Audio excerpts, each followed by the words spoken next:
Dalam kitab Tarikh Baghdad yang ditulis oleh Abu Bakar Al-Khatib Al-Baghdadi, dikutip Ibrahim bin Adam waktu itu ditanyakan oleh seseorang, "Wahai Ibrahim bin Adam," atau sebut juga wahai Abu Ishaq, "mengapa hati kami ini terhijab, tertutup dari Allah?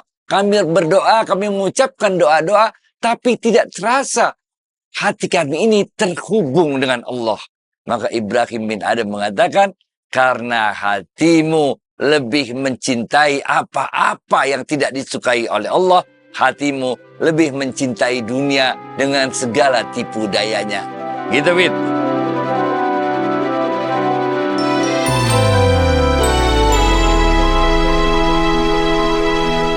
Assalamualaikum warahmatullahi wabarakatuh, sahabat Smart Skill School. Semoga kita semua selalu dalam lindungan Allah Subhanahu wa Ta'ala. Amin. Sahabat, selamat tahun baru 2025. Insya Allah akan membawakan kesehatan, berkah, dan bahagia kepada kita semua. Dan mari kita jemput Ustadz kita, Ustadz Adi Warman Azwar Karim. Ustadz, Assalamualaikum, apa kabar? Waalaikumsalam warahmatullahi wabarakatuh. Sehat, berkah, bahagia selalu ya Allah. Amin. Amin, Alhamdulillah.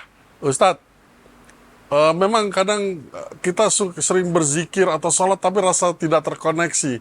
Apa sih kira-kira penyebabnya itu, Ustadz? Iya, seringkali kita, ini kan kita udah disampaikan, ada zikir pagi, zikir petang, zikir malam, benar gak? Kita diajarkan berbagai doa-doa oleh Rasulullah SAW, oleh berbagai ulama-ulama dari berbagai pemikiran. Banyak sekali rangkaian-rangkaian doa yang kita telah diajarkan. Tapi seringkali doa-doa itu hanya menjadi amalan bibir kita, hanya menjadi amalan mulut kita. Inilah kemudian yang dalam ilmu tasawuf, Ibrahim bin Adam atau disebut juga Abu Ishaq, itu pernah ditanyakan oleh orang, "Kenapa ini kok kami rasanya terhijab dari Allah? Ini doa-doa kami cuman kayak amalan bibir doang ini, cuman ngomong-ngomong doang, cuman melafazkan kata-kata doang, ngafalin doang, tapi nggak terasa hubungan antara doa yang kami bacakan itu terhubung dengan Allah." Untuk itulah kemudian Ibrahim bin Adam mengatakan, sebabnya karena kalian mencintai apa-apa yang tidak disukai oleh Allah. Kalian lebih mencintai dunia ini dengan segala tipu dayanya.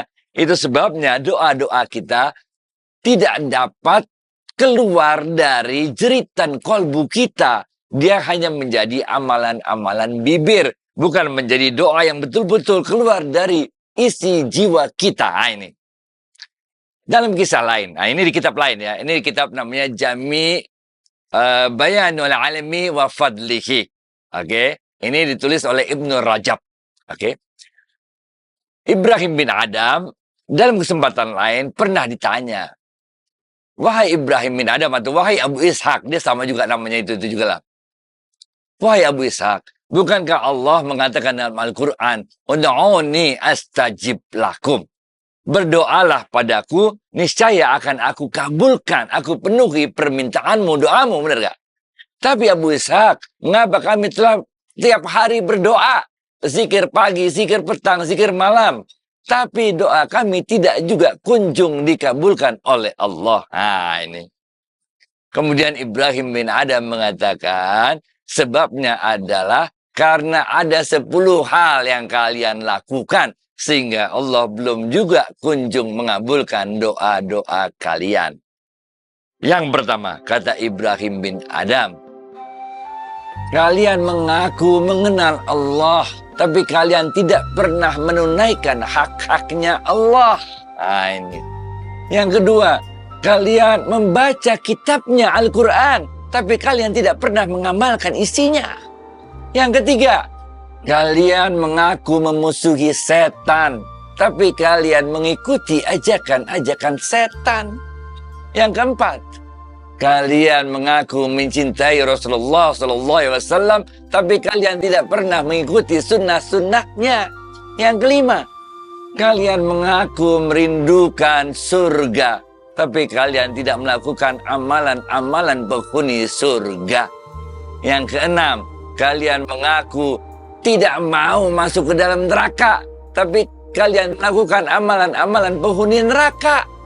Yang ketujuh, kalian mengatakan kematian itu pasti, tapi kalian tidak menyiapkan bekal untuk hari setelah kalian mati. Yang ke-8, kalian sibuk mencari aib orang lain, padahal aib kalian sendiri tidak kalian perhatikan. Yang ke-9, kalian makan dari rezeki yang Allah berikan pada kalian, tapi kalian tidak pernah bersyukur atas rezeki yang diberikan Allah kepada kalian. Dan yang ke-10 yang terakhir, kalian sering mengantarkan, menguburkan orang mati, tapi kalian tidak pernah mengambil pelajaran dari kematian tersebut. Nah ini kata Ibrahim bin Adam, bagaimana Allah mau mengabulkan doa kalian kalau kalian masih melakukan 10 hal ini. Back to you, Fit. Dan kira-kira apa yang harus kita lakukan, Ustadz, supaya kita terhindar dari 10 hal tadi itu, Ustadz? Ini memang harus kita latih. Memang ada 2 pemahaman di sini.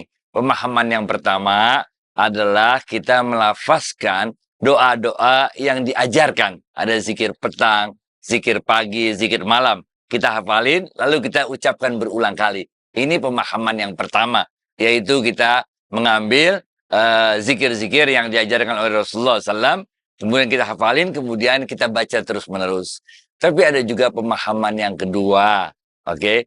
Dalam pemahaman yang kedua ini, karena kita bukan orang Arab, sehingga kita nggak begitu paham mengenai apa-apa yang kita baca tersebut, maka dalam pemahaman yang kedua ini, selain kita baca, kalau dalam baca doa itu ada pembukaannya Alhamdulillah, Bismillah, Alhamdulillah, kemudian kita bacakan salawat kepada Rasulullah SAW, kemudian apa-apa yang ada dalam lafaz-lafaz zikir pagi, zikir petang, zikir malam itu, kita ambil maknanya ke dalam bahasa kita, dalam bahasa Indonesia, atau bahasa Sunda, atau bahasa Jawa, atau bahasa Padang, atau bahasa apapun. Yang betul-betul ketika kita baca, kita paham betul apa yang kita minta kepada Allah. Benar ya? Nah, kemudian kita sampaikanlah doa-doa tersebut di dalam bahasa yang kita fahami. Nah, nanti jangan lupa setelah akhirnya tentu kita tutup dengan kalimat seperti biasa, Subhana rabbika rabbil izzati amma yasifun wassalamun alal mursalin alhamdulillahi rabbil alamin. Nah, ini ada 2 pemahaman. Bagi mereka yang lebih nyaman untuk menggunakan pemahaman yang pertama, yaitu yang menghafalkan lafaz-lafaz yang diajarkan oleh Rasulullah SAW, zikir pagi, petang, sore itu silahkan.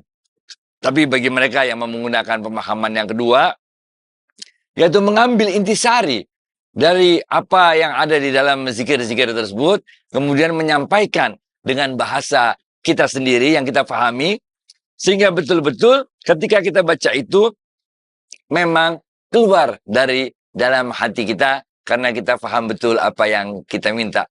Wahai Allah, lindungi kami, maafkan kami, ampuni kami, jauhkan kami, begitu.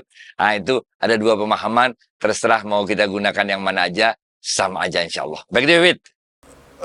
Rasanya lebih mengena kalau kita mengerti artinya, Ustadz. Nah, ini tadi udah bilang sama aja, tapi asal jangan lupa kita harus, kalau ada adabnya doa itu kita bilang Bismillah, kemudian kita gitu dengan Alhamdulillah, kemudian salawat kepada Rasulullah SAW, kemudian baru terserah mau pemahaman pertama atau pemahaman kedua, lalu tentu nanti kita akhiri lagi dengan yang tadi kita udah bilang, Subhana rabbika rabbil izzati amma yasifun dan sebagainya. Insya Allah.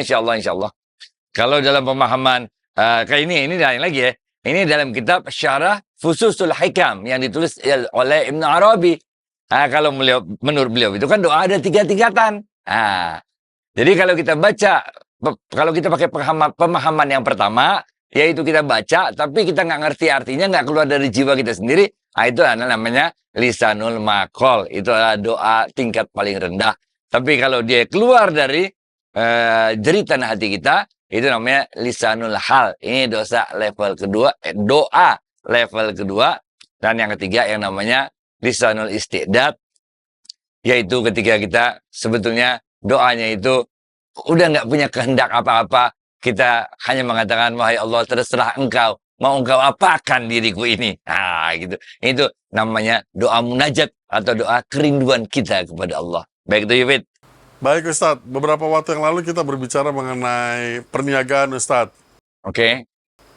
Nah, sahabat bertanya nih mengenai perniagaan tersebut. Kan seperti Ustadz bilang bahwa di dalam perniagaan yang baik itu kedua unsur, kedua pembeli dan penjual itu kan harus redo, saling redo, Ustadz. Iya, antodaridim minkum, betul. Nah, ini bagaimana kalau si pembeli terus menawar-menawar sehingga sudah memasuki bagian dari ya rugi lah si penjual. Tapi karena si penjual memerlukan uangnya, Ustadz. Jadi bagaimana ya terpaksa dia melepas. Nah, ini kan tidak redo, Ustadz. Apakah jadi perniagaannya ini menjadi tidak barokah, Ustadz? Masya Allah, ini ada dua nih. Sisi pembeli, sisi penjual. Oke? Di sisi pembeli, ini ada hadisnya Rasulullah SAW.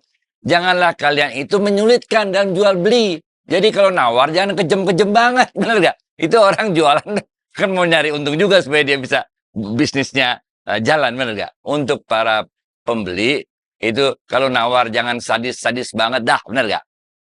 Untuk penjual, ini transaksinya harus tetap redo sama redo.